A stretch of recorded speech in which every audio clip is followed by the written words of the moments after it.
Hi guys, welcome to JXploit. My name is Jadin and in today's video we are going to discuss about asymmetric key or public key cryptography. Let's begin. Asymmetric key cryptography or public key cryptography. Before we actually jump into the details, let's start with a very simple example. So there is a home and the home has got a mailbox. The mailbox can be only opened with the help of a key and that key is called the public key. The public key is available with everyone. For example, the newspaper boy has got the public key.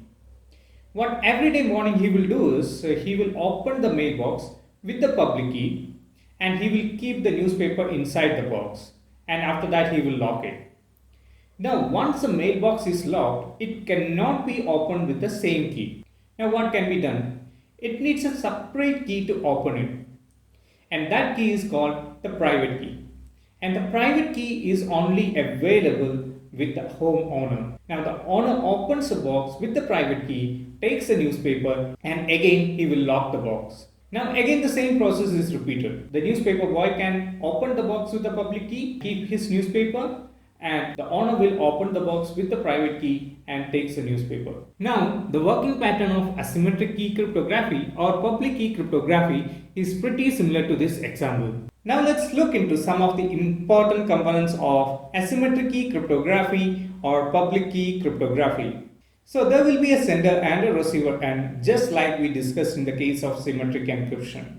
The sender and the receiver end in this case owns two dedicated keys. One is a public key and the private key. Now the public key, as the name says, the key is public and it is available with everyone. So the receiver will be having sender's public key and the sender will have the receiver's public key. And why we have to use this public key? It is used to encrypt the data.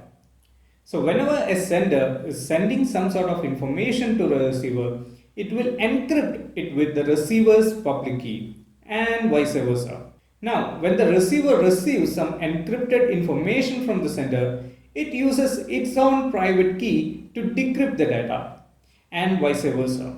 So in this scenario, what you have to remember is that there are two keys involved. One is a public key and the private key. The public key is to encrypt the data and the private key is to decrypt the data. Now let's see how asymmetric key cryptography or public key cryptography works. Let's discuss it with an example. In this case, Bob wants to send some text to Alice and the text is nothing but a simple hi. Now, if the messaging app is using asymmetric key cryptography, then the message will be sent for encryption. In this case, Alice's public key is used to encrypt the plain text, that is hi in this case. Now, the output will be a ciphertext. Ciphertext is nothing but the encryption algorithm applied on the plain text, that is hi, with the help of Alice's public key. Now, the ciphertext is sent over the untrusted medium, that is the internet. And at the receiving end, the ciphertext will be sent for the decryption process. In this case, Alice's private key is used to decrypt the ciphertext.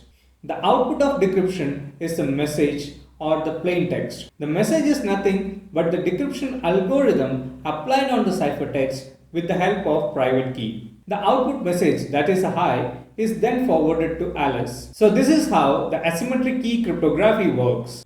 Now, how Alice will get to know that the message sent by Bob is not tampered or modified by anyone? Let's discuss. In this case, Bob will use a hash function to ensure the integrity of data.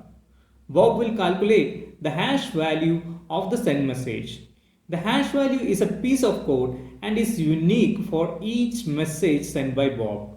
If the message is modified, then the hash value also will get changed. Once the hash value is calculated, it will be signed with Bob's private key and then it is sent to Alice. At the receiving end, the information is decrypted by using Alice's public key and the decrypted information is nothing but the hash value.